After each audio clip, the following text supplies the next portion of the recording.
Salam salam maa ngi leen di nuyu di leen ziar Mame Mor Seye la from Baye Mora Studio comme ni ngeen ko gisee tey dañu changer décor vu que temps yi moom dëkk bi dafa tàng di ñaan aussi yàlla wàccee fi jàmm ba ñëpp mën a nekkaat si jàmm activité yi mën a déroulé convenablement. waaw ci tuto tay bi dañu ñëwoon pour def benn retouche bu ndaw en outdoor vu que lu ci bari photo yi ñu doon retouché c'était en studio tey ñu préféré def benn retouche boo xam ne en outdoor la. profite aussi pour wax ci action script yi nag comme ni ngeen ko xamee benn palette la bu nekk ci Photoshop boo xam ne photographe yu bëri dañ koy utiliser surtout ñuy def ay retouches yoo xam ne photo yi day bëri tey mën nga créer benn action script appliquer ko ci photo yëpp léegi tey loolu lañ bëgg a xool pour xool nan ngay créer action script ak naka lañ koy utiliser léegi kon après intro bi.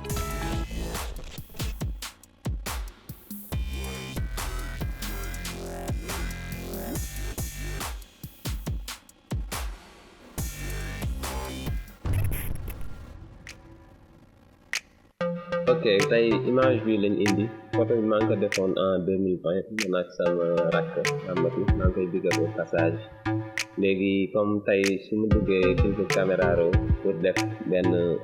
réglage d'exposition yeeg yooyu noonu mooy éclairage yi tey mën naa ñëw def réglage de base yi fii comme tey tamit comme cinématique lañu wax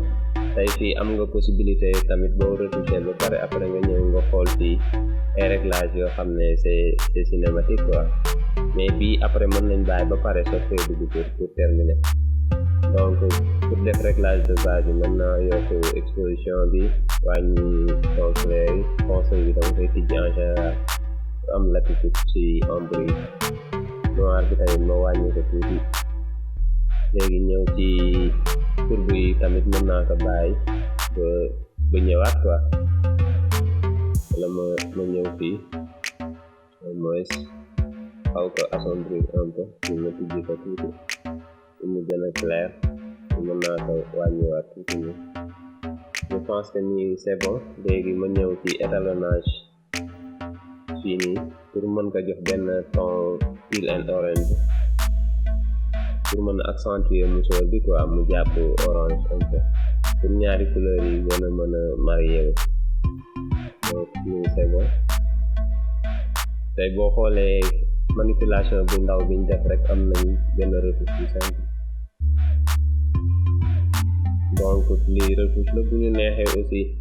ñu gën a assombrir fond bi gën a mettre en valeur personnage mais loolu mën nañ xaar ba ci kanam léegi mën naa dindi imperfection yi pour imperfection yi nag tey du ma si attardé wu quoi dafa am benn application benn plug bu may utiliser bu tudd retouch for me moom laay utiliser jamono yi c'est payant soo ko utiliser automatiquement day dindi lii mais comme AI la moom pratiquement du mën a dindi yëpp donc ama def application su ma ko defee automatiquement day di mais kon mën naa yeneen yi nga xam ne mënu koo dindi ma defal ko de manière manuelle quoi man ci dindi ko sama bopp donc ok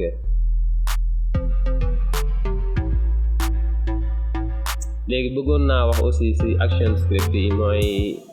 action fii nii Alt F9 donc fii nii boo xoolee def naa fi ay action script yu bari yu may utiliser comme tey bu fekkee tuto bi ñu defoon ci retouche bi pour mën a lisser peau bi tey boobu créer naa ko action yi nga xam ne da ngay mën a ñëw rek xool tey lii bi nga bëgg appliquer ko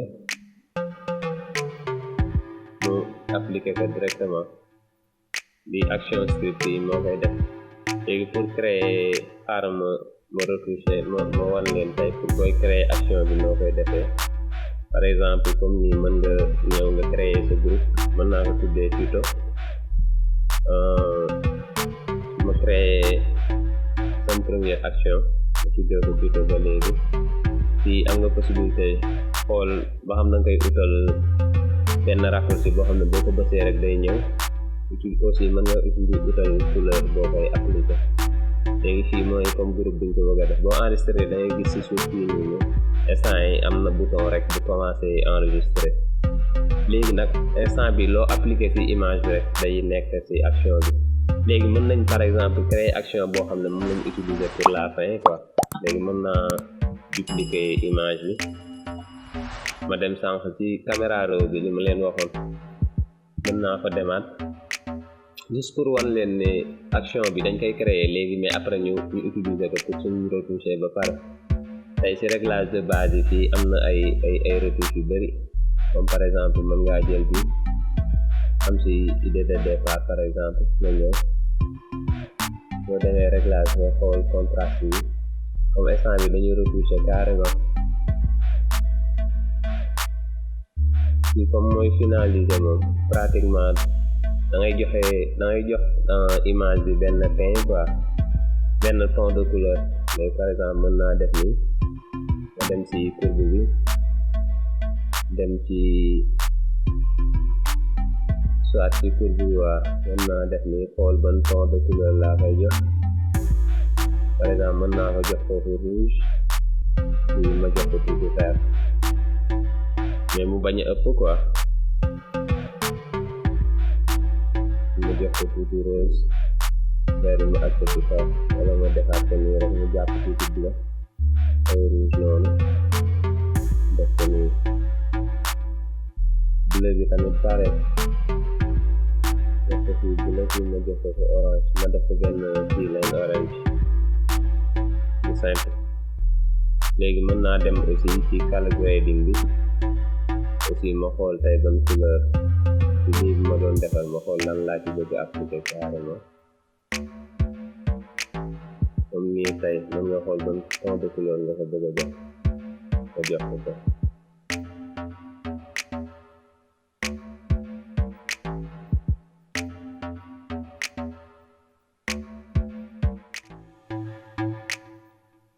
comme nii moom ñu ton nii la ak yooyu noonu comme boo xoolee ton moyen yi mën nga si cliquer bu précis nga dem si ton foncé bi nga xool ban couleur nga ko bëgg a jox si foncé bi carrément nga xool tey fii mën nga ko def nii wala boo xoolee am ton bi la neex la neexee nga wër nii après nga jouer si fusion yi ak luminance yeeg yooyu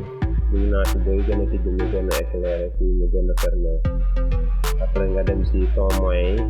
yi c'est pareil après ton clair yi aussi c'est pareil nga xool ban couleur nga tey nga ton nga koy jox donc muy la léegi tey mën naa def ni créer ton bi après ma dem si niveau yi par exemple ma dem si ton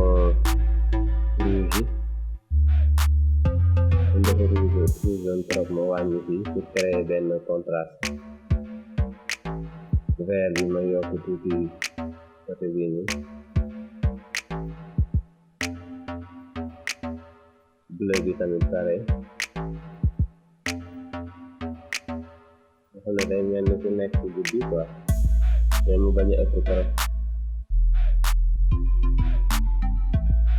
donc boo xoolee tey su ma tëjee script bi instant yi dafay nekk tey su ma ñëwee supprimer ñaari yi ñu defaroon ba nekk yoraat suñ image d'origine su ma demee ci action script yi su ma defee contrôle F10 rek day appliqué waat li ñu jotoon def lépp lay defaat directement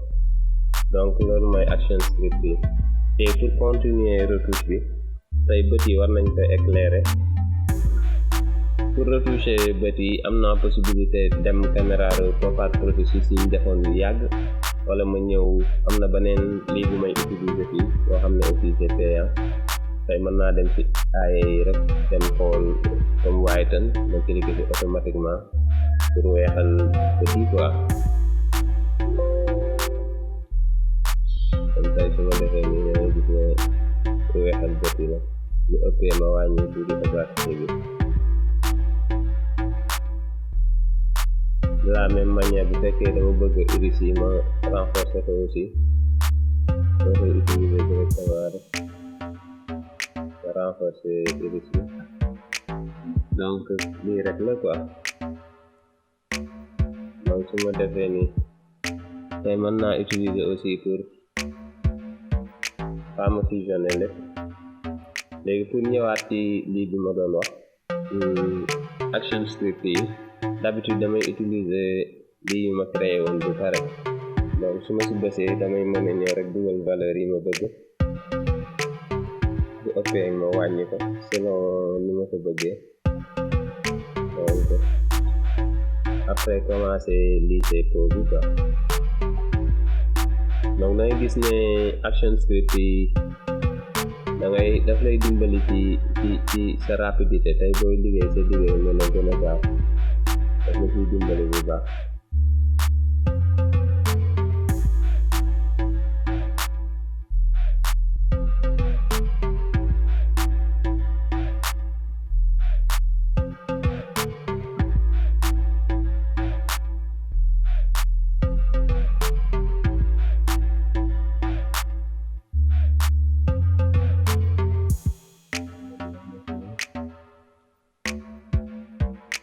xaar ni boole ko li laa fàtte bind quoi.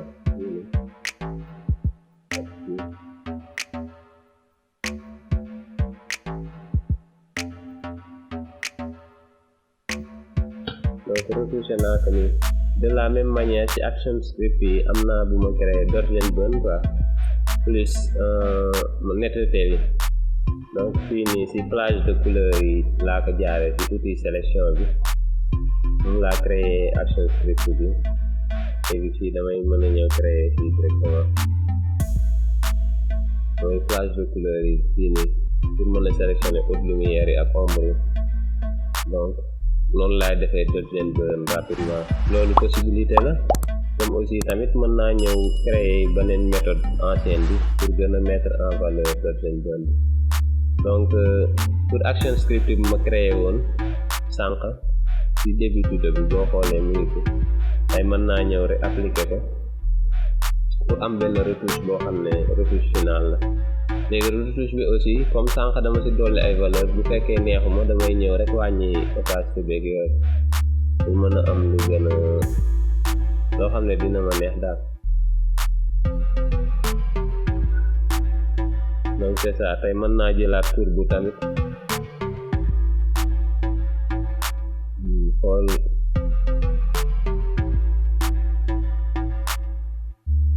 outil courbe yi ay box.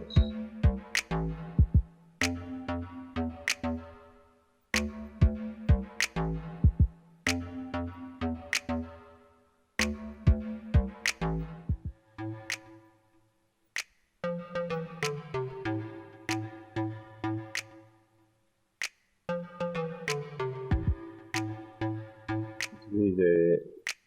pinceau bi pour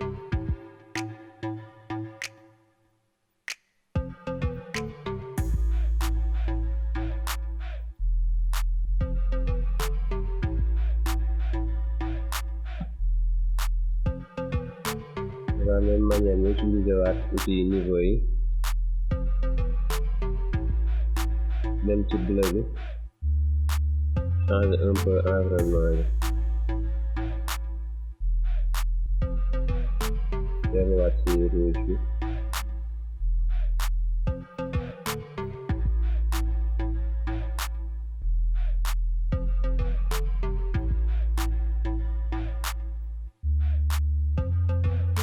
oui pour donner un peu lii bi la quoi ñu tuddati sax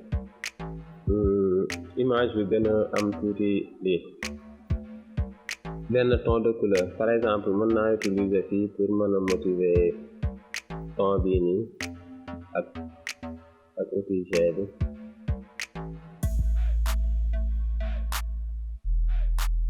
ñoo utiliser fii contraire bi mooy bleu bii nii di affiché fii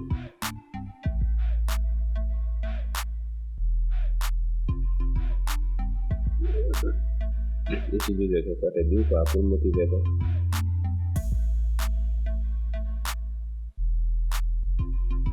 donc pour créer lii bi donc da ngay gis ne jóge nañ fii ba fii li lañ amoon au départ ba nii mu neexee nga fusionner lépp après def benn retouche finale donc ça dépend quoi ci artiste bi moom lan la fil tey bu ma sentiree ne bëgg naa ci dolliwaat yeneen aspect tey mën naa ñëw xool ci aspect yi xool boo xam ne dina ma si neex ma utiliser ko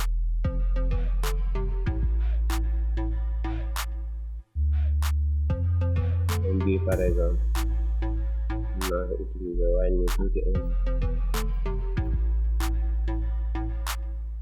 yokk contraste bi wàññi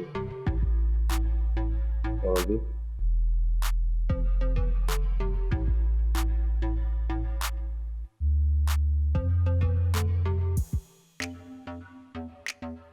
donc voilà donc c'est ça waaw comme tey loolu lañ leen indiloon di leen wax aussi n'hésitez pas ngeen abonné ngeen partager tuto bi ngeen invité seeni amis aussi pour mën a gën a dooleel chaîne bi quoi Mame Mor Seye la woon na xel mi màcc